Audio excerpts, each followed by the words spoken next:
Au 6 octobre 2023, Gaza est décrite comme un bidonville toxique. Mais ils sont en substance enfermés dans un bidonville toxique de la naissance à la mort. À la veille du 7 octobre, les habitants de Gaza ont été laissés à dépérir et à mourir. Mais ils voient la résistance palestinienne dans un contexte immoral et incivilisé. Ils ont essayé la diplomatie, ils ont essayé le droit international, et puis ils ont essayé la résistance civile non violente. Israël, de son propre aveu, a posté ses tireurs d'élite spécialement entraînés le long de la clôture de Gaza. Ils ont dit qu'il n'y a aucune distinction entre civils et combattants. Pour marquer 2 ans de génocide, nous avons une émission spéciale avec le docteur Norman Finkelstein, en examinant les événements du 7 octobre, le statut de la résistance et comment Israël est aujourd'hui un paria dans le monde entier. Israël est-il en train de perdre la guerre narrative ici en Amérique ? Le Hamas a 72 heures pour l'accepter, ou le président Trump donne le feu vert pour anéantir Gaza. Netanyahou compte sur le fait que les gens oublient, ce qui est vrai. La plupart des gens oublient. Un génocide n'a pas de bon côté. Gaza a été, depuis sa fondation en 1948, elle était régulièrement décrite comme un camp de concentration. Les nazis au banc des accusés, ils se sont couverts les yeux, comme s'ils avaient honte. Norman Finkelstein, c'est vraiment un plaisir de vous recevoir sur The Thinking Muslim. Bienvenue. Merci de m'avoir invité. Eh bien, cette émission est diffusée à l'occasion du 2e anniversaire ou commémoration, disons, des attaques du 7 octobre en Israël, ce qu'ils appellent la percée depuis Gaza. Je voudrais commencer par ces attaques du 7 octobre. Comment les percevez-vous, ces événements dans le contexte de l'histoire de ce conflit, de l'histoire de Gaza, et en quelque sorte de la soumission historique à laquelle les Palestiniens ont été soumis au cours du dernier demi-siècle, voire plus? C'est une chose de les voir dans un contexte historique, ce que je vais présenter maintenant. Je pense qu'il y a une question distincte, à savoir que je ne crois pas qu'il faille accorder une signification tactique ou stratégique particulière à l'attaque. Évidemment, elles ont eu d'énormes répercussions qui se poursuivent encore aujourd'hui. Mais je pense qu'il s'agissait fondamentalement d'actes de désespoir. Et même si elles ont été menées ou exécutées avec un degré de sophistication significatif ou étonnamment significatif, je ne crois pas qu'il y ait eu une grande vision tactique ou stratégique qui ont motivé ces attaques. Tout d'abord, le contexte historique. Gaza a, depuis sa fondation en 1948. Si vous regardez ce document historique qui m'a même surpris alors que je préparais la publication d'un nouveau livre sur Gaza, était déjà décrit régulièrement par des observateurs étrangers dès 1948. On le décrivait régulièrement comme un camp de concentration. Prenons le cas d'un haut responsable de l'ONU qui se trouvait à Gaza au milieu des années 1950. Son nom est Eulem. Brûlure. Si vous ouvrez son livre Entre Arabes et Juifs, je crois qu'il s'intitule Entre Arabes et Juifs, mais ne me citez pas là-dessus, je ne peux pas l'affirmer avec certitude. Si vous ouvrez son livre, il décrit Gaza comme un camp de concentration. Lorsque le père du candidat à la présidence Al Gore, le père d'Al Gore était également sénateur, lorsqu'il visite Gaza en 1967, à l'époque où Ellen Burns a fait son commentaire, Gaza était alors sous administration égyptienne. En juillet 1967, le père d'Al Gore, qui est aussi sénateur, il visite Gaza. Il revient. Il fait un rapport au Congrès sur ce qu'il a observé. Il a décrit Gaza comme un vaste camp de concentration sur la Seine. Et puis, si l'on se tourne vers le présent, il y a de nombreuses autres personnes, y compris l'ancien chef du Conseil national de sécurité israélien, Giora Eiland. En 2004, il décrit Gaza comme un immense camp de concentration. Voilà, pour ainsi dire, le contexte général de la situation actuelle. Nous parlons de personnes qui sont effectivement confinées et regroupées dans un camp. Ensuite, par-dessus tout cela, il y a 2 autres évolutions. À partir de 1990, Israël instaure ce qu'on appelle une politique de fermeture, qui consiste progressivement par étapes à isoler Gaza de la Cisjordanie. Puis, si l'on avance jusqu'en 2006, Israël impose à Gaza un blocus médiéval dans lequel il décide effectivement qui entre, qui sort, ce qui entre et ce qui sort. Contrôle l'espace aérien de manière complète, contrôle les eaux territoriales de façon rigoureuse, puis impose à Gaza ce qu'on appelle un régime alimentaire minimum humanitaire essentiel. Il quantifie en fait les calories nécessaires à chaque Gazaoui pour survivre physiquement, car provoquer une famine de masse ne donne pas une bonne image. Du moins à ce moment-là, ils n'ont pas de prétexte suffisant. Donc, nous avons maintenant, en plus du camp de concentration, ce blocus médiéval. Et au 6 octobre 2023, la bande de Gaza, une région densément peuplée et souvent sujette à des conflits, est décrite comme étant dans une situation particulièrement tendue et complexe par le magazine The Economist comme un tas d'ordures. Elle est décrite par le principal responsable humanitaire de l'ONU. Elle est décrite comme un bidonville toxique. C'était Gaza à la veille juste du 7 octobre. Maintenant, il y a deux autres facteurs.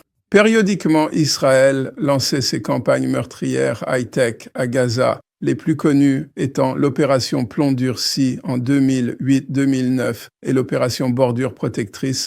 Non, je me suis trompé. L'opération Plomb durci en 2008-2009 et l'opération Bordure protectrice en 2014, au cours desquelles des milliers de civils sont tués, des centaines d'enfants sont tués. Des milliers de maisons sont détruites sous les prétextes les plus fragiles, et dans de nombreux cas, même pas fragiles, mais carrément fabriqués. Et puis il y a une autre considération, à savoir, on peut dire que tout ce que le professeur Finkelstein vient de dire est vrai, mais cela omet un point crucial. À savoir, il y avait des options dont disposait le Hamas. Pourquoi a-t-il dû recourir aux tactiques du 7 octobre? Mais la réponse est que le Hamas a exploité toutes les options. Je n'ai pas le temps maintenant de tout détailler, mais le Hamas a essayé la diplomatie. Cela a été rejeté de façon péremptoire par Israël. Ils ont essayé le droit international. Ils ont coopéré avec des commissions d'enquête, comme la commission Goldstone après l'opération Plomb durci en 2008-2009. Ils coopèrent, contrairement à Israël, qui n'a jamais coopéré avec les commissions de l'ONU. Le Hamas l'a fait. Maintenant, vous pourriez dire que le Hamas a coopéré parce que l'ONU est pro-Hamas. Non. En réalité, les commissions d'enquête de l'ONU ont été très dures envers le Hamas. À mon avis, trop dures envers le Hamas. Même la commission de l'ONU, qui a été présidée par la Navi Pillay, a formulé des allégations. Quand je parle de Navi Pillay, je fais un bond dans le temps jusqu'à aujourd'hui. Même la commission de l'ONU présidée par Navi Pillay a formulé des allégations contre le Hamas, des accusations selon lesquelles le Hamas serait coupable de violences sexuelles. Le terme technique est violence sexuelle liée au conflit. Si vous parcourez le rapport, je suis prêt à écouter toute allégation, surtout si elle provient d'un organisme de défense des droits humains ou d'une commission d'enquête réputée, et en particulier si elle est présidée par Navi Pillay. Elle a une réputation élevée et justifiée. Mais si vous regardez le rapport qui est rejeté par Israël comme étant pro-Hamas, quelles sont les preuves avancées pour accuser le Hamas d'avoir commis des violences sexuelles? Il est dit que lorsque des femmes ont été prises en otage, elles ont été forcées de s'asseoir entre deux militants du Hamas sur une moto. Ils appellent cela de l'intimité forcée. Franchement, c'est risible, intimité forcée. Comme si une femme qui monte dans une rame de métro à l'heure de pointe et se retrouve entre deux Afro-Américains était désormais victime d'intimité forcée. Quoi qu'il en soit, pour revenir là où je m'étais arrêté, ils coopèrent avec. Il y a eu plusieurs commissions d'enquête après chacune des tueries de haute technologie d'Israël à Gaza. Ils coopèrent. Goldstone a rédigé un très bon rapport. Je devrais préciser Goldstone, la commission Goldstone. Il y avait plusieurs personnes, ils étaient 4 dans la mission. Ils ont rédigé un très bon rapport. Qu'en est-il ressorti? Rien. Et en plus de rien, Goldstone a ensuite retiré son soutien au rapport le 1er avril 2011. Alors, ils ont essayé la diplomatie, ils ont essayé le droit international, puis ils ont tenté la résistance civile non violente. Et qu'est-il advenu de leur résistance civile non violente? Israël, selon ses propres déclarations, s'est aligné le long de la clôture périmétrique avec Gaza, avec ses tireurs d'élite spécialement entraînés. C'est ce qu'Israël affirme. Et ensuite, que s'est-il passé? Nous savons exactement ce qui s'est passé. Une autre commission d'enquête de l'ONU sur ce qu'on a appelé la Grande Marche du Retour, qui a commencé le 30 mars 2018. Et qu'est-il arrivé? Eh bien, Selon la commission d'enquête, qui a produit un rapport très conséquent, il faisait 250 pages, à simple interligne. D'après la commission d'enquête, les snipers ont ciblé des enfants. Israël lui-même a déclaré que chaque balle avait atteint sa cible. Ils ont ciblé des enfants, ils ont ciblé des médecins, ils ont ciblé des journalistes, ils ont ciblé des personnes handicapées, ils ont ciblé des doubles amputés qui n'étaient nulle part près de la clôture. Ils étaient à 300 mètres de la clôture et ils n'étaient impliqués dans rien. Ils n'étaient même pas des manifestants.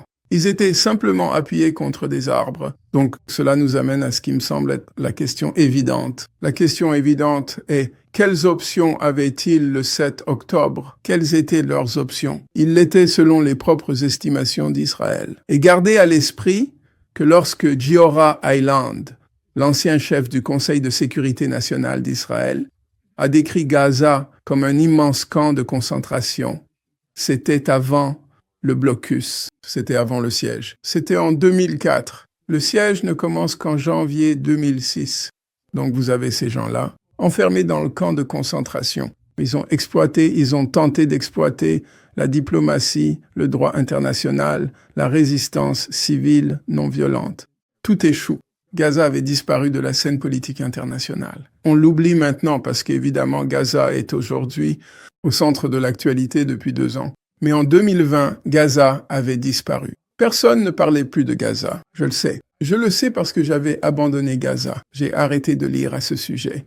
J'ai arrêté de faire des recherches dessus. J'ai certainement arrêté d'écrire à ce sujet. Mon dernier livre sur Gaza s'est vendu à 370 exemplaires, dont la moitié a été achetée par moi-même. Oui, c'est vrai, parce que c'était un livre conçu pour influencer une décision de la Cour pénale internationale concernant Gaza, donc j'ai acheté les exemplaires afin de les donner gratuitement à la bureaucratie de la CPI, la Cour pénale internationale. Il était clair pour moi que cela ne menait nulle part, c'était du temps perdu, et à ce stade de ma vie, je voulais faire autre chose. Je n'y voyais plus aucun intérêt. Et la seule chose dont on parlait en ville à ce moment-là, juste à la veille du 7 octobre, c'était de savoir quand et si l'Arabie saoudite rejoindrait les accords d'Abraham. Gaza était perdu et les habitants de Gaza étaient laissés à l'abandon, condamnés à dépérir et à mourir. Maintenant, les personnes qui ont méticuleusement organisé et planifié l'évasion spectaculaire du 7 octobre dernier, je ne pense pas qu'ils avaient une grande vision d'ensemble. Je trouve que c'est tout simplement absurde. Non, monsieur Sinwar, il a passé 20 ans dans une prison israélienne. Et il a lui-même dit « Je suis passé d'une prison à une autre ». Lors de l'échange de prisonniers, il est allé à Gaza. Ça m'a fait rire. Vous excuserez les digressions, mais dans le plan Trump actuel et très détaillé pour Gaza, ils disent que 250 personnes qui ont été condamnées à perpétuité seront libérées, qui purgent des peines de prison à vie seront libérés vers Gaza. Et ils vont en libérer, je crois, 50. Ça n'arrivera jamais, mais bon, vous voyez. Et ils vont relâcher, libérer environ, je crois qu'ils ont dit 1500 personnes qui avaient été arrêtées et détenues. Ouais, d'accord. Oh, super. Vous participez au génocide. Je veux dire, je suppose que je préférerais être dans une prison israélienne plutôt qu'être libéré à Gaza. Être exterminé? Très bien, je prendrai la prison à vie. En tout cas, Senua, il allait, comme il le disait, d'une prison à l'autre. Quand vous êtes en prison pendant si longtemps et que vous vous retrouvez ensuite à Gaza, votre vision est très étroite. En anglais, on appelle ça la vision tunnel. Il était tout à fait clair qu'il n'avait absolument pas dit au Hezbollah ou bien à l'Iran ce qu'il comptait réellement faire. Et vous l'avez vu au début. Sayyid Nasrallah, le défunt fils de Sayyid Nasrallah, il n'était pas content de ce qui s'est passé. Il a dit « On ne nous a pas prévenus ». Et on pouvait voir qu'il n'était pas content de ce fait parce qu'il avait une vision stratégique. C'était le cas. C'était un homme très intelligent, un commandant militaire, mais il avait aussi un esprit vaste. Et il était très sérieux. Il faisait ses devoirs chaque matin.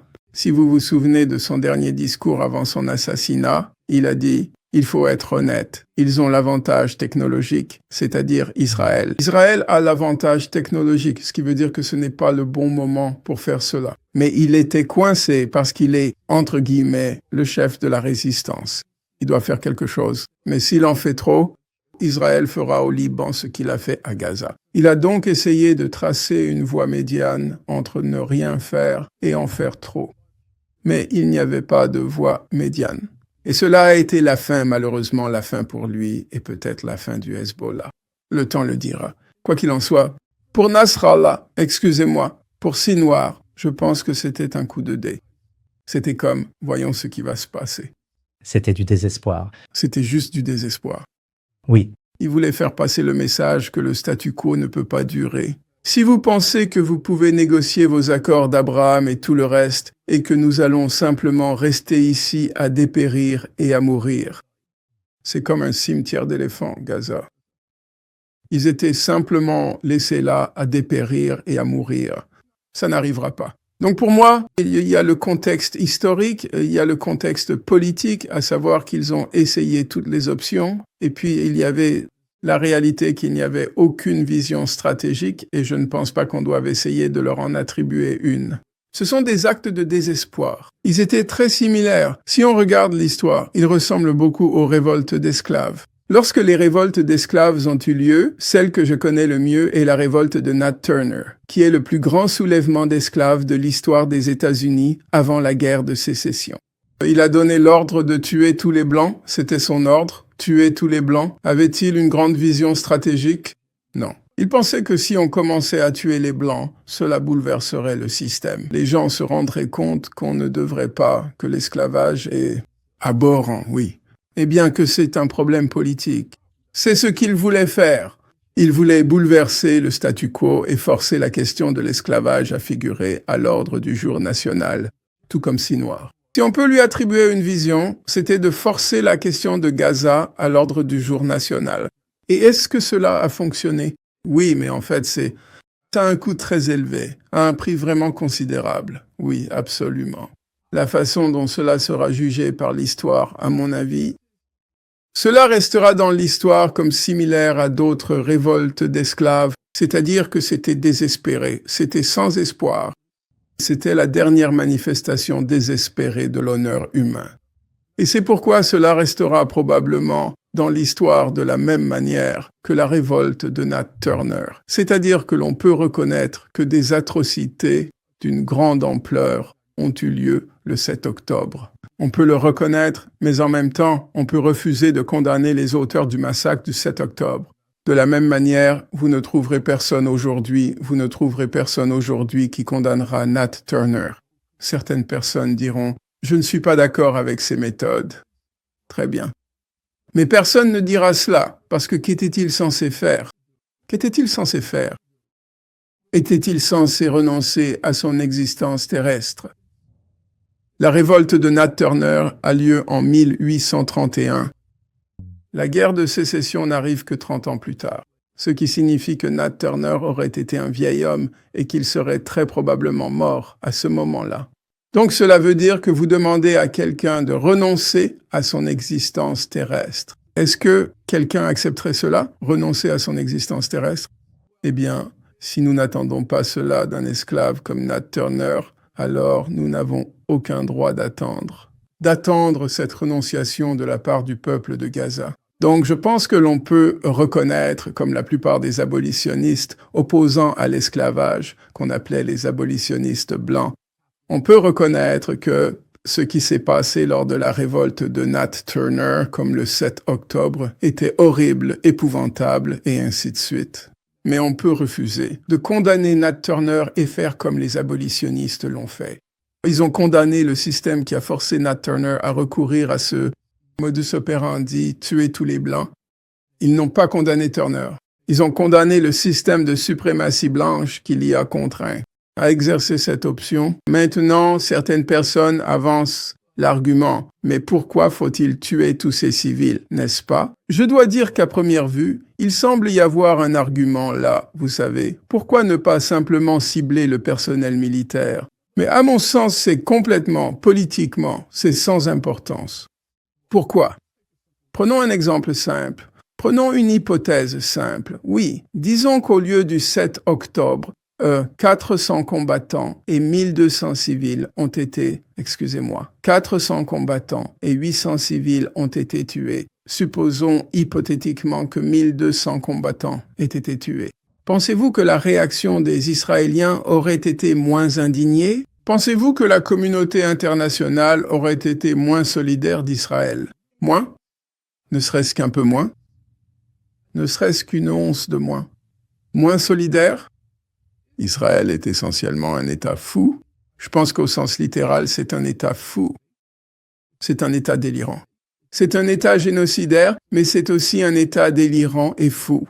C'est aussi un État à la manière de Sparte. Que signifie, dans ce contexte, le fait de le qualifier d'État à la manière de Sparte? Il accorde plus de valeur à la mort d'un combattant qu'à celle d'un civil. S'ils avaient tué 1200 soldats de Tsahal, la réaction aurait été encore plus et non moins folle. Donc, je trouve cette distinction. Écoutez, il y a les lois, les soi-disant lois de la guerre, ce qu'on appelle le DIH, le droit international humanitaire. Il y a les lois de la guerre qui, je suis obligé de reconnaître leur existence et qu'elles doivent être respectées. Je comprends cela. Cependant, il y a des aspects des lois de la guerre que je n'accepte pas vraiment personnellement. Je reconnais qu'elles existent et qu'elles doivent être respectées. Je n'accepte pas l'idée que les militants à Gaza soient des cibles méritant la mort sous prétexte qu'ils sont soi-disant des combattants. Je n'accepte pas vraiment cela. Ce sont de jeunes hommes. La plupart d'entre eux ont entre 18 et 22 ans, car ils ne se seraient pas portés volontaires pour la mission s'ils avaient eu une famille à la maison. Parce que c'était une mission suicide, ils savaient qu'ils n'allaient pas revenir, sauf ceux qui ont pris des otages. Mais ils savaient que la plupart d'entre eux ne reviendraient pas. Et étant donné que le Hamas était une organisation suffisamment grande, ceux qui avaient des responsabilités familiales n'étaient probablement pas volontaires pour la mission. Peut-être que certains dont des proches avaient été tués voulaient participer à la mission, mais en général, ce sont les plus jeunes qui ne laissent pas de famille derrière eux. Pourquoi méritaient-ils de mourir? Parce qu'ils ne le voulaient pas. Ils ne voulaient pas sacrifier leur vie pour dépérir et mourir dans un camp de concentration. Je n'accepte pas cela. Je ne pense pas, à mon avis, les Israéliens disent que personne à Gaza n'est innocent, et je prends le point de vue opposé. Je pense que tout le monde à Gaza est innocent. C'est mon opinion. Tout le monde mérite de vivre. Tout le monde mérite de vivre. On disait de Nat Turner que c'était un homme très intelligent. Tout le monde était d'accord là-dessus, blancs et noirs. Nat Turner était un homme très intelligent. Et on disait de Nat Turner qu'il y avait un immense gouffre, un abîme, un vide entre ce à quoi il aspirait dans sa seule existence terrestre et ce à quoi il pouvait s'attendre. Être, c'est simplement naître, vivre et mourir en tant qu'esclave. Et c'est précisément cette condition intolérable qui était au cœur même de ce qui a profondément poussé Nat Turner à organiser et à mener sa révolte historique. Je pense sincèrement que chaque individu à Gaza a le droit fondamental de vivre dignement et en toute sécurité. Je n'accepte absolument pas cette situation. Je n'accepte en aucun cas la distinction arbitraire et inhumaine entre les combattants et les civils innocents, car tous méritent protection et respect. Je la reconnais d'un point de vue légal, mais d'un point de vue moral, non, je ne l'accepte pas. Il n'avait pas d'option. Il n'avait pas d'option. Si quelqu'un veut me montrer une option, oui, c'est probablement vrai. Si le Hamas avait effectivement abandonné le pouvoir, aurait-il eu une option? Si le Hamas avait abandonné le pouvoir, Gaza serait retournée à ce qu'elle était avant janvier 2006, ce que Girahim Island avait qualifié en 2004 de camp de concentration, camp de pêche. Oui, je veux dire, parce que bien sûr, l'Occident, l'Amérique, le Royaume-Uni, l'Europe, ils ont tendance à rendre exceptionnelle la violence du Hamas ou la violence de la résistance. Donc, ils perçoivent la résistance palestinienne dans un contexte immoral et non civilisé. Je veux dire, vous savez, je viens du Royaume-Uni et on entend ça tout le temps, de l'ancien secrétaire aux Affaires étrangères David Lammy, qui parlait de la barbarie du 7 octobre et de la sauvagerie, et on voit que ce langage est utilisé partout, en Amérique, en Europe. De votre point de vue, y a-t-il quelque chose d'exceptionnel dans la résistance palestinienne qui les place dans ces catégories? Oui, en termes de chiffres, c'est relativement trivial. Il n'y a aucun doute. Un massacre d'une ampleur considérable a eu lieu le 7 octobre. Je ne vais en aucun cas prétendre le contraire. Je ne pense pas qu'il y ait de preuves pour étayer les affirmations selon lesquelles la plupart des décès ont été causés par les Israéliens lors de la mise en œuvre de l'opération Hannibal. Doctrine. Je ne crois pas qu'il y ait de preuves concrètes pour étayer cette hypothèse actuellement. Mais je pense quel est le chiffre. Le chiffre, c'est quelque chose comme 30 enfants qui ont été tués le 7 octobre. Je pense que c'est ce nombre-là, environ 30. Maintenant, environ 30 000 enfants ont été tués par Israël. Donc, parlez de. Et il ne s'agit pas de dommages collatéraux si vous regardez les derniers rapports de la commission d'enquête, de l'ONU, également par Navi Pillay. Il y a de nombreux rapports. Je pense qu'il y en a 5 maintenant.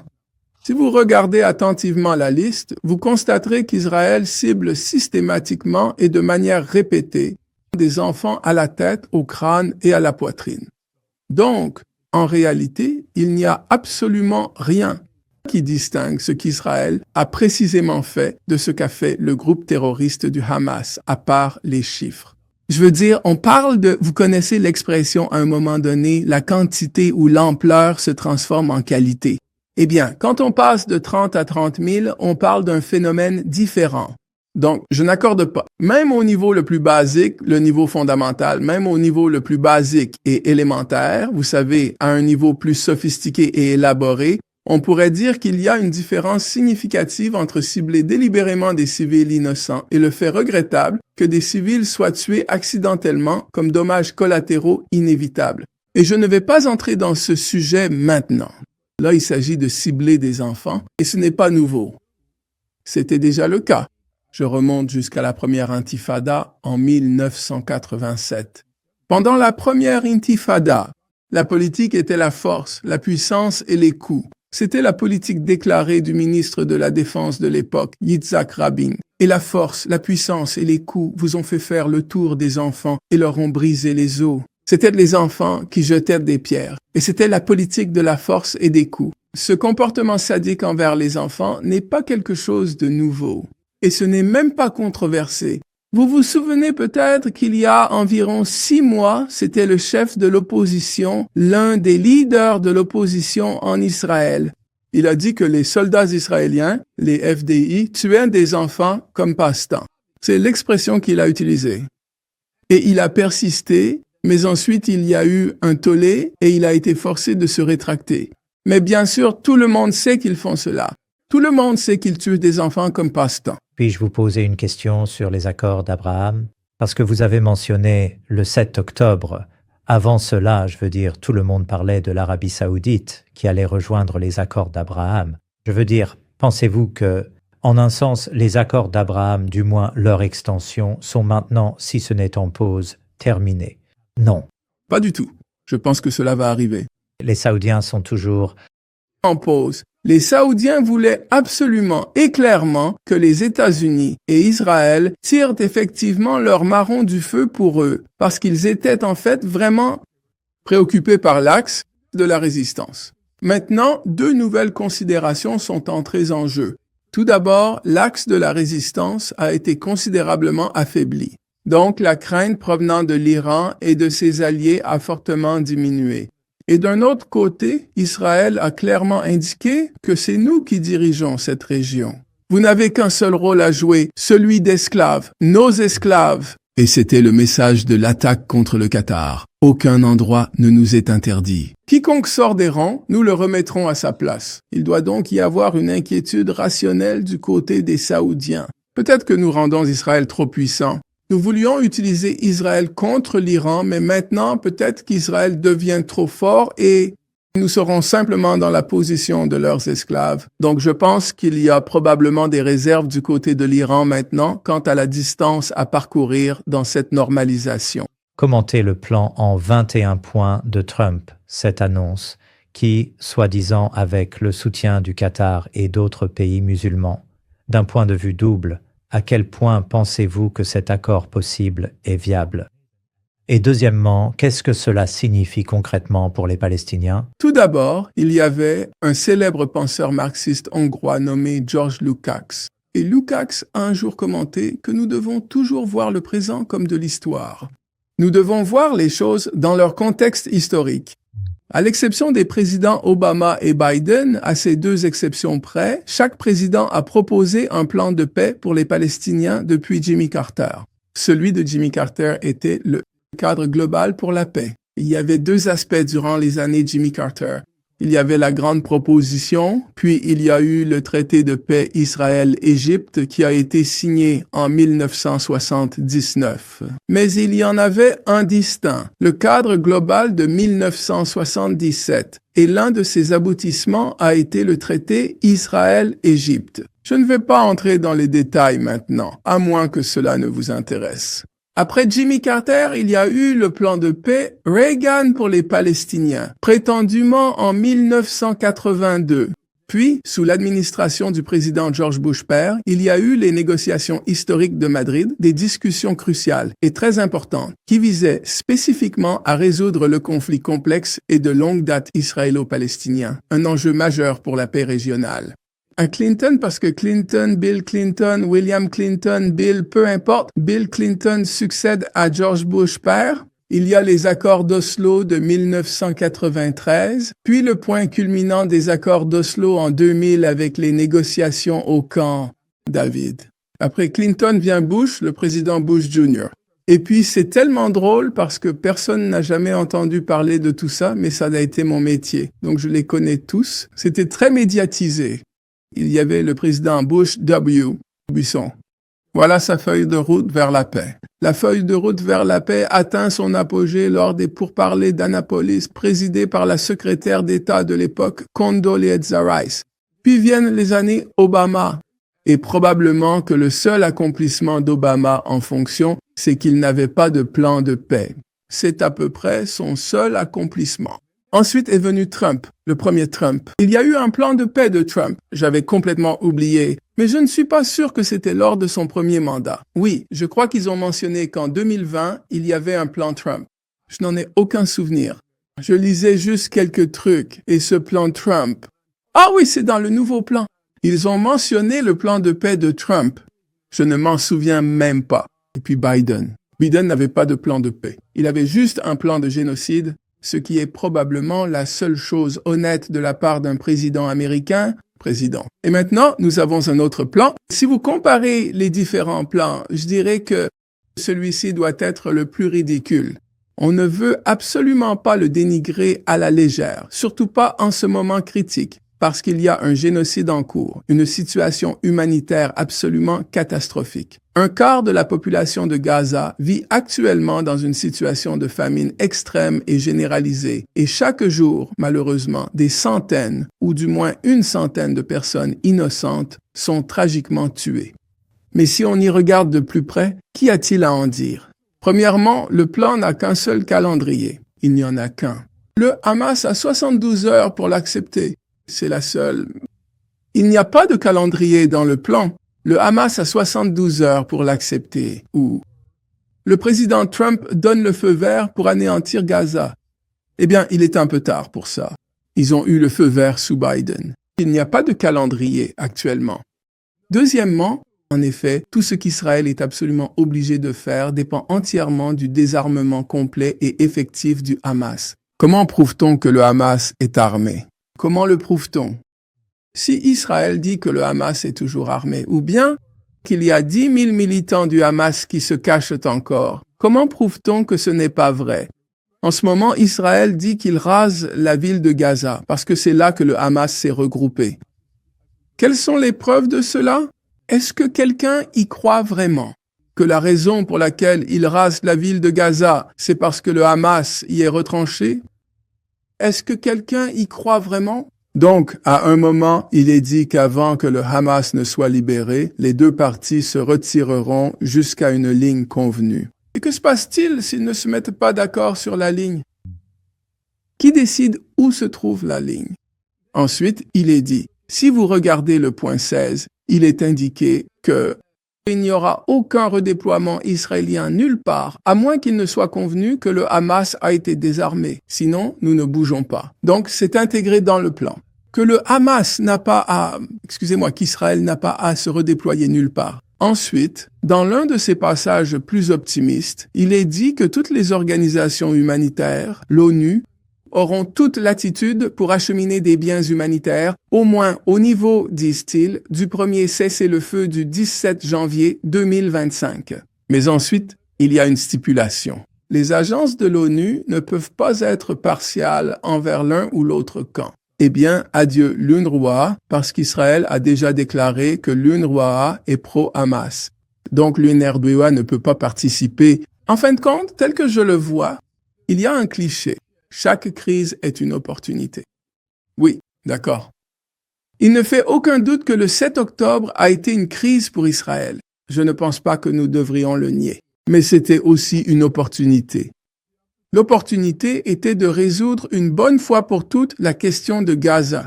Et l'une des choses intéressantes, lorsque je lisais le dernier rapport de la commission d'enquête de l'ONU, c'est qu'il conclut qu'Israël se livre à un génocide. Si vous regardez les déclarations qui ont été faites le 7 octobre, si vous regardez les déclarations, nous allons réduire Gaza en ruine.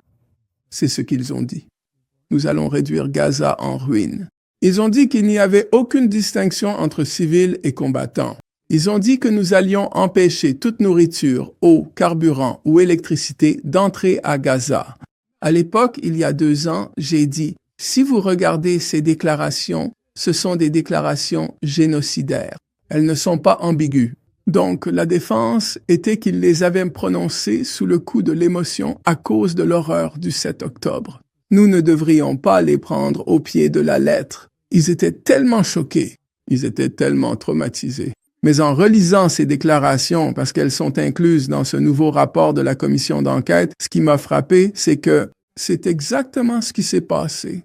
Exactement ce qu'ils avaient dit qu'ils allaient faire le 7 octobre. C'est exactement ce qu'ils ont fait. Gaza a été réduite en ruine. La population civile a été prise pour cible. La nourriture n'a pas été laissée entrer. La famine était utilisée comme méthode de guerre. La famine a été provoquée artificiellement. Ce n'étaient pas des déclarations faites sur un coup de tête, c'était une opportunité. Ils s'en sont rendus compte rapidement et ils ont procédé de manière systématique, méthodique, à la mettre en œuvre. Et ne pas lâcher cet objectif, cela n'arrivera pas. Pour eux, c'était une opportunité unique dans une vie. Si vous connaissez l'histoire du conflit encore et encore, ils cherchaient un prétexte pour expulser la population. En réalité, la principale préoccupation était d'expulser la population de la Cisjordanie. En 2003, lorsque la guerre en Irak a commencé, il semblait que cela pourrait se produire pendant la guerre en Irak. Il semblait que cela allait arriver en 1991, lors de la première attaque contre l'Irak. Il y avait des spéculations selon lesquelles ils allaient expulser les Palestiniens. Maintenant, ils avaient l'opportunité. Le 7 octobre a été une aubaine pour Israël. C'était une aubaine pour résoudre la question de Gaza. Ils s'y accrochent, ils ne vont pas céder. C'est pourquoi il y a des passages qui pourraient vous surprendre. Il est dit que nous voulons que les Palestiniens arrêtent. Restez, dit le plan Trump. Nous voulons que les Palestiniens restent. Nous voulons, ils ont assez souffert. Nous voulons reconstruire une nouvelle Gaza. C'est comme ça qu'ils l'appellent sans cesse une nouvelle Gaza. Et Netanyahou pouvait tout signer parce qu'il ne cède rien. Je ne pense pas que ce soit accepté par le Hamas. Ce n'est pas comme si le Hamas avait le choix. Ce n'est même pas comme si le Hamas était un facteur. Je ne crois pas que le Hamas soit un facteur dans tout cela, pour être honnête. Oui, ils savent probablement où sont détenus les otages. En fait, je pense qu'Israël sait probablement où sont détenus les otages. Vraiment? Je ne vois pas, je ne suis pas militaire, mais ils savent exactement quels otages. Ils savent exactement quels otages, d'accord? Ils savent qu'ils ont disparu. Mais on a aussi l'impression, je peux me tromper, qu'ils savent où ils sont. Ce qui fait qu'on se demande pourquoi ils ne lancent pas tout simplement une opération commando. Mais je peux me tromper sur ce point. En tout cas, peut-être qu'il y aura un otage. Peut-être que le Hamas acceptera par désespoir vraiment quelles sont ses options. Mais ça n'ira pas plus loin. Tu n'es pas obligé de le lui faire savoir. Tu ne penses pas que Netanyahou s'en soucie vraiment? Le plan de nettoyage de Gaza avance toujours? Il n'y a pas de plan. Oh oui, il va continuer. Leur objectif est très simple. Vider Gaza. Oui, vider Gaza. Et il faut faire une distinction. Leur véritable et unique objectif, leur véritable et profond objectif, c'est le nettoyage ethnique. Mais ils utilisent des moyens extrêmement violents et génocidaires pour atteindre cet objectif abominable de nettoyage ethnique, une purification ethnique systématique et brutale. Si tu regardes la définition de génocide, c'est l'intention de détruire en tout ou en partie un groupe racial, ethnique, national ou religieux. Oui, leur intention est de détruire en tout ou en partie, quoi qu'il en coûte, par tous les moyens, la population de Gaza afin de parvenir à ce nettoyage ethnique. Donc, même si, personnellement, je ne crois pas que ce soit leur but, pas qu'ils s'en soucient beaucoup, s'ils pouvaient rayer Gaza de la carte avec une bombe nucléaire, ils le feraient. Mais il existe un système international. On agit dans un cadre de contraintes. Et personne, pour l'instant, n'a donné le feu vert pour une nouvelle Gaza. S'ils pouvaient tuer tout le monde à Gaza, tu sais, s'ils pouvaient tuer tout le monde à Gaza, ils le feraient même sans aucun remords. Parce que, comme je l'ai dit, Israël est un État et une société complètement lunatique et délirant. Un État et une société délirants. Si l'on prend le cas des Allemands pendant la Seconde Guerre mondiale, il y avait une reconnaissance très profonde dans la psyché. Mais il y avait une reconnaissance très profonde qu'il faisait quelque chose de mal, qu'il commettait une faute. Ainsi, en 1943, Himmler, l'un des cerveaux de l'extermination, Heinrich Himmler, prononce un discours célèbre à Posen, P-O-S-E-N. Et dans ce discours important, il dit littéralement avec une certaine emphase « pauvres de nous, sous-entendu les Allemands, que nous avons été accablés, véritablement submergés par le poids de l'histoire de devoir résoudre la question juive, de débarrasser le monde entier des Juifs, une tâche que nous considérions comme notre fardeau. Pauvres de nous. L'histoire avait mis sur nos épaules la lourde tâche de tuer les Juifs. Israël n'a aucune reconnaissance de cela. Il n'y a aucun sentiment de tâche pénible. Si vous regardez attentivement Nuremberg, les procès qui ont eu lieu après la guerre contre les principaux criminels de guerre nazis, ceux qui ont malheureusement survécu, Göring s'est suicidé, Hitler s'est suicidé, mais Himmler s'est suicidé aussi, bien sûr. Mais j'ai dit Göring, excusez-moi, Goebbels s'est suicidé, Hitler s'est suicidé, Himmler, si je me souviens bien, a été capturé, puis il avait une capsule et il s'est suicidé. Mais il y avait des officiers de haut rang lors des procès de Nuremberg. Il y avait Göring, le général de la Luftwaffe, et vous savez, un des principaux responsables, et plusieurs autres, environ 12, je ne me souviens plus exactement. En tout cas, pendant les audiences, les procédures, c'était un procès. Ils ont été reconnus coupables et pendus à une exception près. Le banquier, requin. Ils avaient des actualités sur les camps de concentration, d'accord? Ils avaient des actualités. Et les nazis, dans le box des accusés, ils se couvraient les yeux comme s'ils avaient honte. Ils savaient bien sûr ce qui se passait. Mais au moins, il y avait une faible reconnaissance. Qu'un tort avait été commis, ce n'est pas la faute des Israéliens. Ils tuent des enfants pour s'entraîner au tir comme passe-temps. Il n'y a aucune reconnaissance, aucune. Il n'y a aucune reconnaissance, aucune. Donc pour eux, c'est une opportunité. Ils ne vont pas la laisser passer. Il n'y a rien dans le plan Trump qui va les forcer à y renoncer. S'ils obtiennent la libération des otages, et il ne veut pas, vous savez, Netanyahou ne veut pas que les otages soient libérés. C'est une bonne opération de communication pour leurs apologistes à l'étranger de dire que c'est à propos des otages. Donc, ils préfèrent que le Hamas dise non. Parce que si le Hamas dit non, alors Trump a donné le feu vert à l'anéantissement. Mais peut-être que le Hamas décidera que ça ne sert à rien et les laissera partir, auquel cas il inventera simplement un prétexte. Mais nous avons dit que le Hamas devait être désarmé. Et selon nos renseignements, il y a encore 10 000 militants armés. Et nous n'allons pas nous retirer avant la routine habituelle. Nous le saurions. Je veux dire, nous le saurions d'ici à la diffusion de l'émission. Eh bien, ce n'était pas clair. Il était question de 72 heures. Mais est-ce que la Knesset israélienne doit formellement accepter l'accord? Je n'étais pas sûr. Et le rôle de Tony Blair ici, le rôle de Tony Blair dans tout cela en tant qu'espèce de vice-roi de Gaza.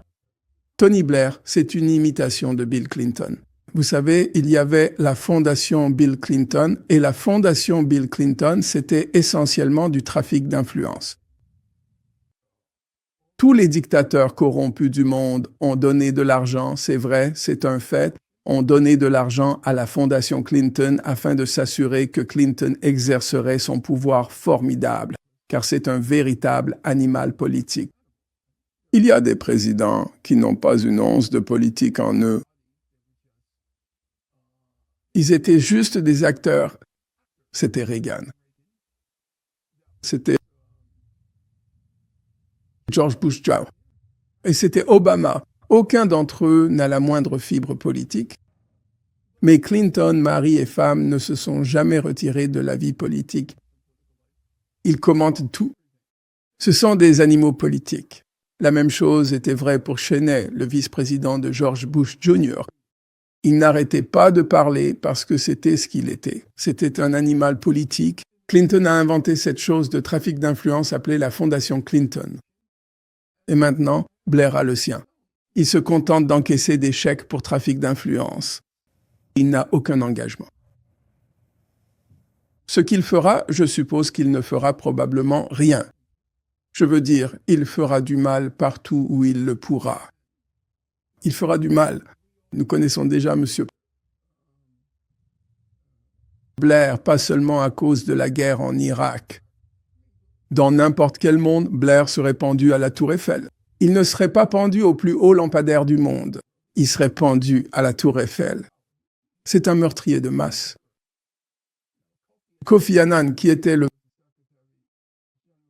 secrétaire général de l'ONU lors de l'attaque contre l'Irak, cela lui a pris beaucoup de temps. Je crois que ce n'est qu'après avoir quitté ses fonctions qu'il a finalement déclaré que c'était une guerre illégale. Eh bien, si c'est une guerre illégale, alors Tony Blair est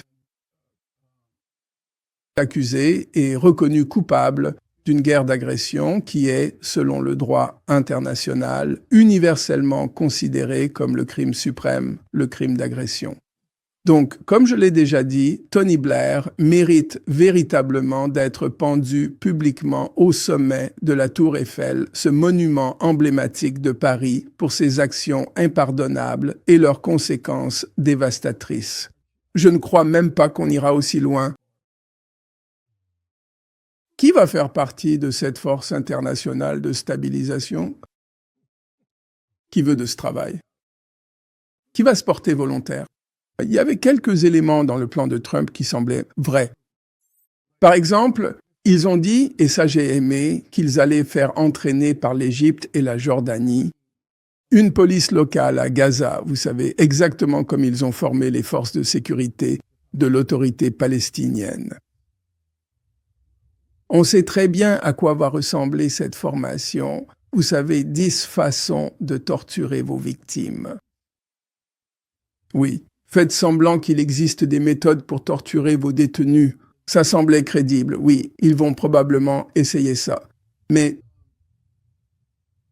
une force internationale de stabilisation qui va y aller? Je ne sais pas. Qui va envoyer des troupes? Les Saoudiens? Non, ça ne semble pas très plausible. Bahreïn? Je ne pense pas que cela va arriver. Les Émirats? Je ne pense pas que cela va arriver. Le Qatar? Ils vont envoyer des Qataris. Dans cette force internationale de stabilisation dont ils parlent, tout cela n'est que de la fiction. Et puis-je vous demander enfin, est-ce qu'Israël est en train de perdre la guerre du récit ici, en Amérique? Je veux dire, il n'y a pas seulement, évidemment, une vague de soutien actuellement parmi les jeunes Américains de gauche, mais aussi, de façon très intéressante, parmi la droite. Vous avez parlé à Candace O et Tucker Carlson.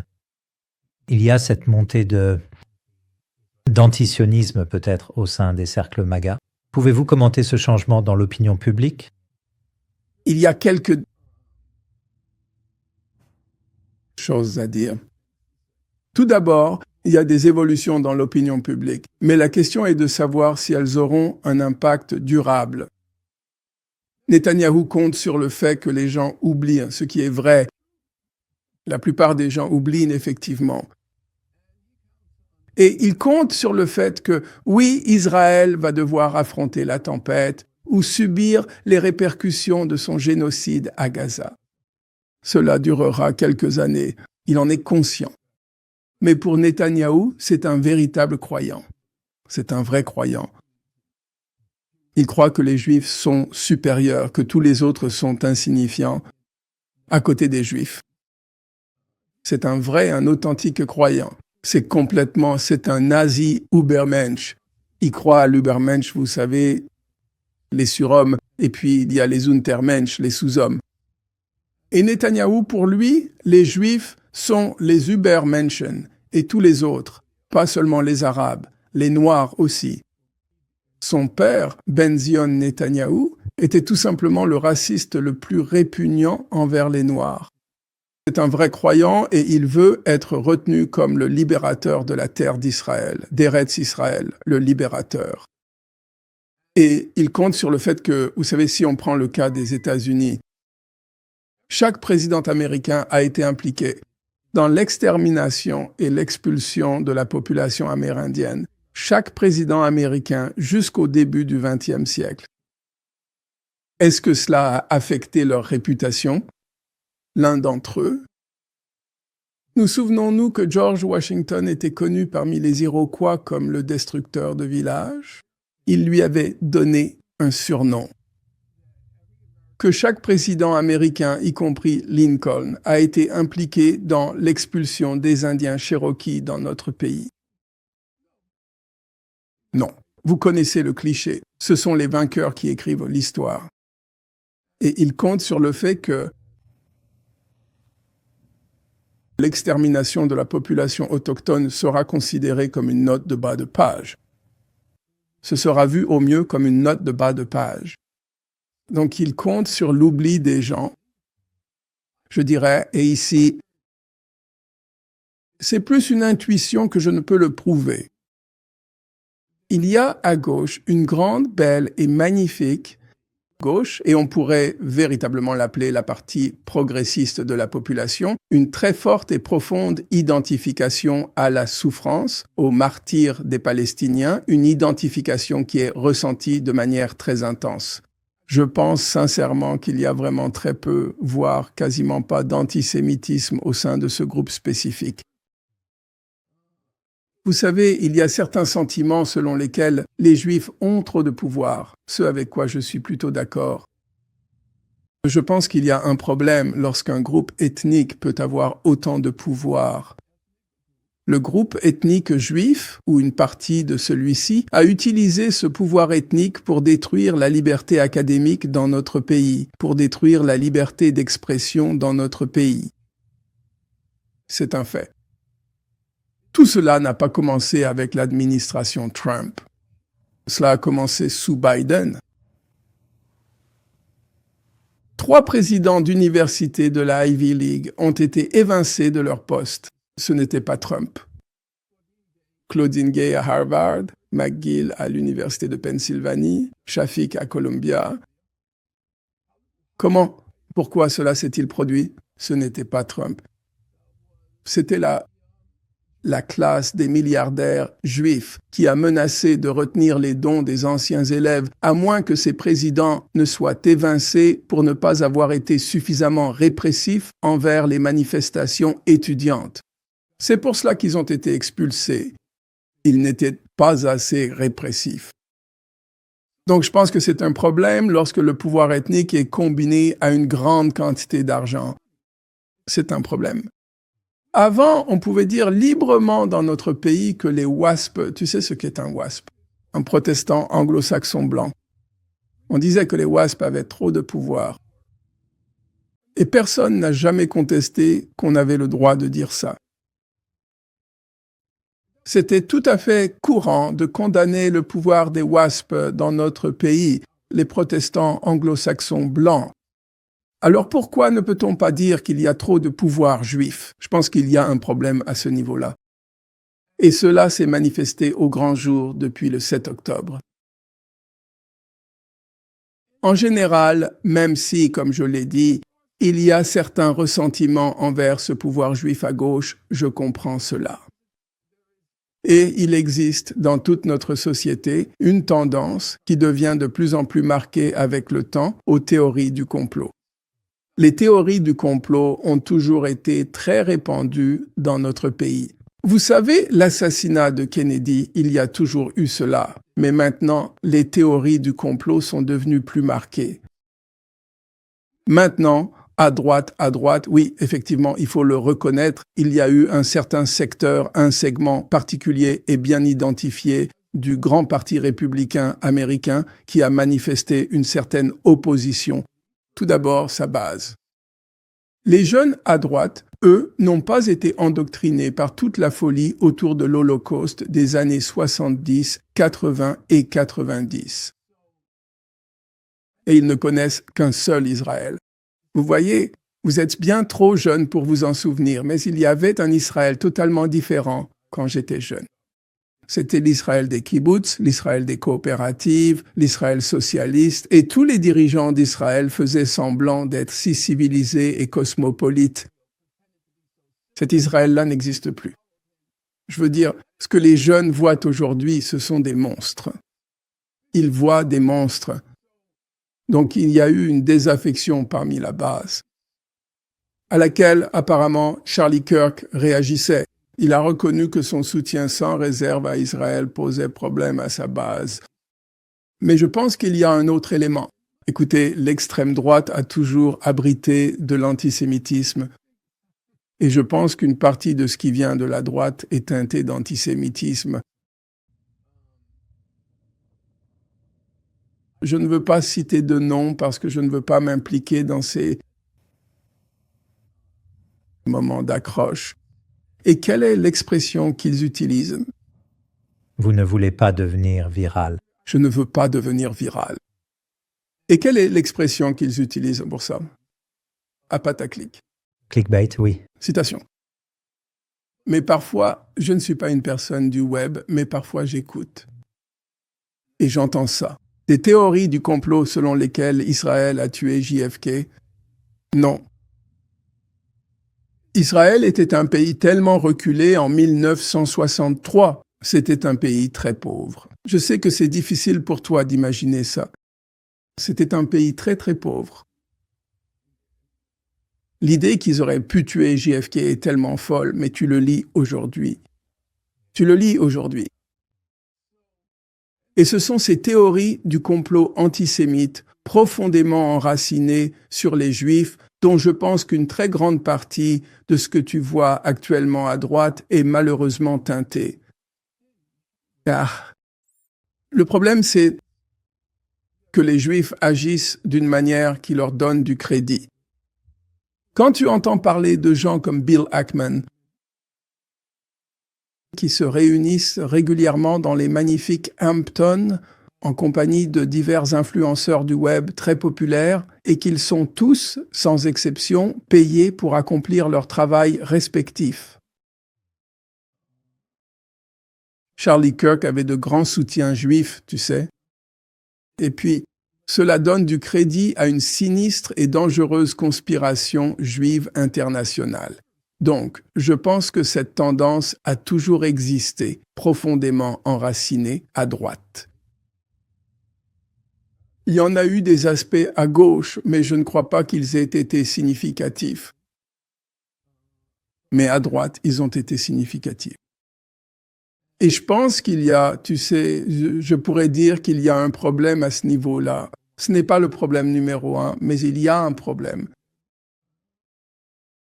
Et je pense que si tu crois qu'il y a un problème, la meilleure façon d'y répondre est de dénoncer ce que fait Israël. ouvertement, si tu es juif, de dénoncer ce que fait Israël. Et je dirais que la communauté juive, pour ainsi dire, la performance depuis le 7 octobre, ça a été bien. Ça a été bien. Au début, il y a 2 ans, les grandes manifestations, celles qui ont eu le plus de médias, étaient organisées par des organisations juives, Jewish Voices for Peace. Comment s'appelle l'autre? Pas en notre nom? Peut-être, oui. Je ne m'en souviens pas. Ils étaient bons. Ils étaient bons. Mais oui, il y a eu un changement dans l'opinion publique.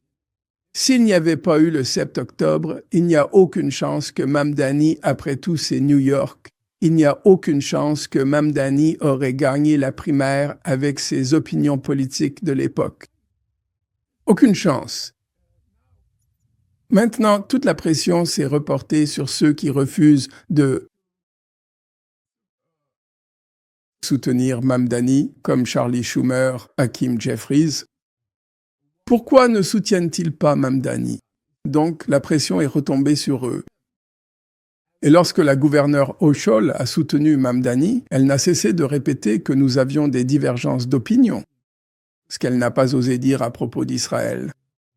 Elle n'ose même pas le dire aujourd'hui. Êtes-vous en désaccord avec Mamdani sur Israël? Donc c'était une autre conséquence du 7 octobre.